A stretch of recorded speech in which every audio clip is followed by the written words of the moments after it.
I imagine that in recent times, most people watch the news very regularly. In fact, during lockdown, they probably watched it far more than they ever did before, for lack of anything better to do, or quite simply because what happened in the outside world impacted so sharply on the lives we were all living. And the same is true. News is suddenly relevant to our day-to-day lives in a way that wasn't the case before. Now, recent years have seen major election campaigns, and in this country, a decisive referendum which shapes our history. And we've been following the lives of politicians, the way they do things, the way they conduct their election campaigns. We had a general election here in December. There's just been an election of sorts in Belarus.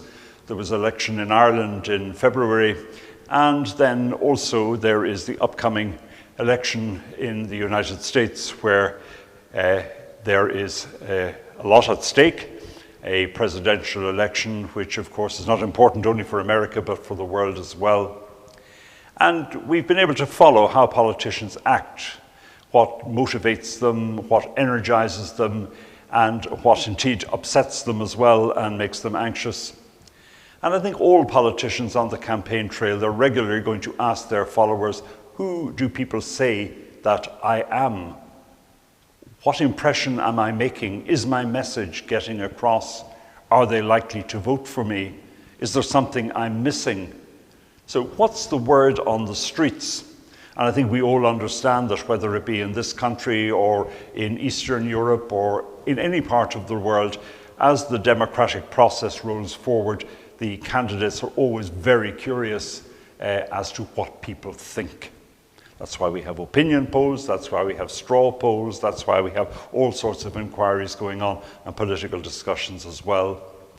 So today's gospel, although it describes events that occurred 2,000 years ago, are in no way strange to our 21st century mentality. Jesus had been on the campaign trail, so to speak. His public ministry had been launched. We're in the middle of Matthew's gospel at this stage, so one has to, I think, understand that Jesus, having gone to Caesarea Philippi, quite a remote area in the north of Galilee, in fact outside Galilean territory altogether, he was taking a little break away with his disciples. And he was curious to know what impact he'd made. He had preached a lot, he'd met a lot of people, he had healed their sick, he had traveled all over Galilee and towns and villages and appeared in quite a number of synagogues too. He had begun, of course, in Judea, being baptized by John in the Jordan. And so people came, we're told, from Jerusalem. Scribes and Pharisees traveled up to Galilee to hear this new preacher and to argue with him in some cases, but also to absorb his message. So I think there can be no doubt at all that he did make a deep impression. How lasting it was, that's another issue, of course. So he was curious to know, who do people say that I am, he said to his disciples. And some said, well, they feel that you are somehow reminiscent of the prophets of old whom we've heard about. Isaiah, we know Jeremiah, we know Elijah. These are the great figures out of our history, and there's something about you that reminds people of them. So, are you Elijah who's come back to life? Are you Jeremiah who's come back from heaven to be with us? And Jesus then said, but look, you know me much better than the people who've come to see me preaching and teaching, the people I've casually met during my public ministry. You've heard me day by day, and we're friends after all. I've invited you to be my friends. Who is it that you say I am? That's the most important thing to me. And Peter burst out. He said, you are the Christ. You are the Son of the living God. An amazing proclamation of faith, but a clear indication that Peter had somehow understood who Jesus was.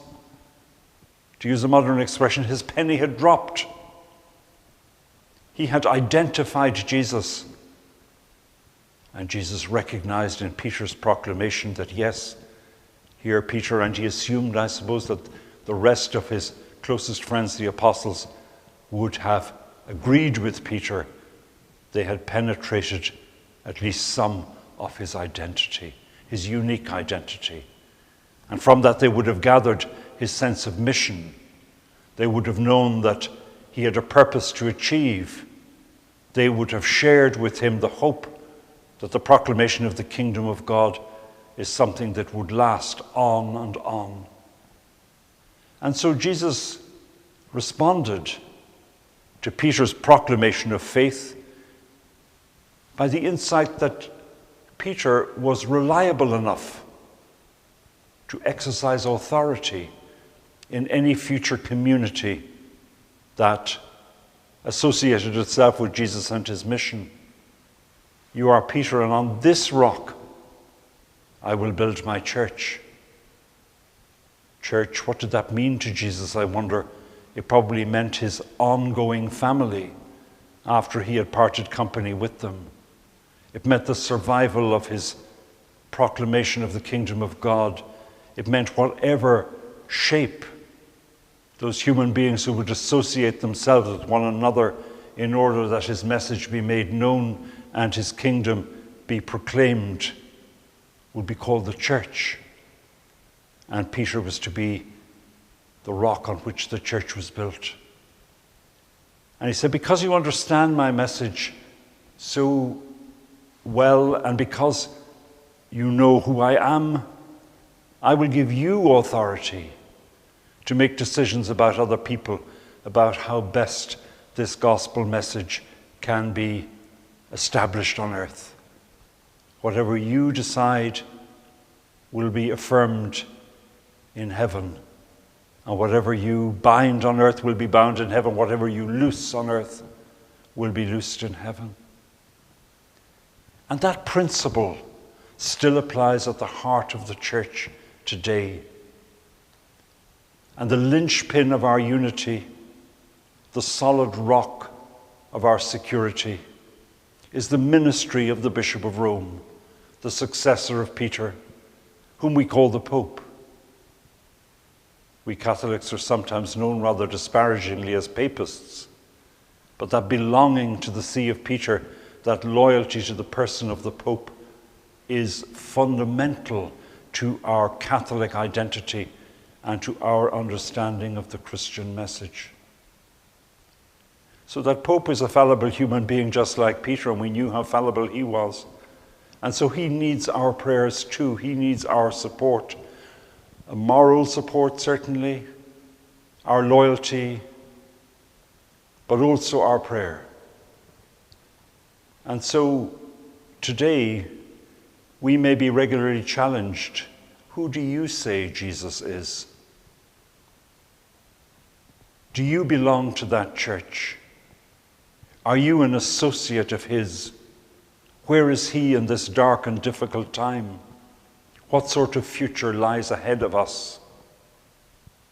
And we can take those words from Peter's mouth and saying, you are the Christ, the Son of the living God.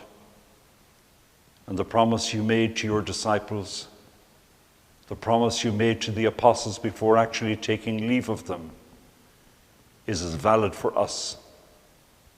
I will be with you, you said, all days until the end of the world. And it's with that faith, with that love and esteem for your successors, the Prince of the Apostles, with our fidelity to the faith proclaimed and lived by the church, that we too will move on our individual journey of faith and love in your name.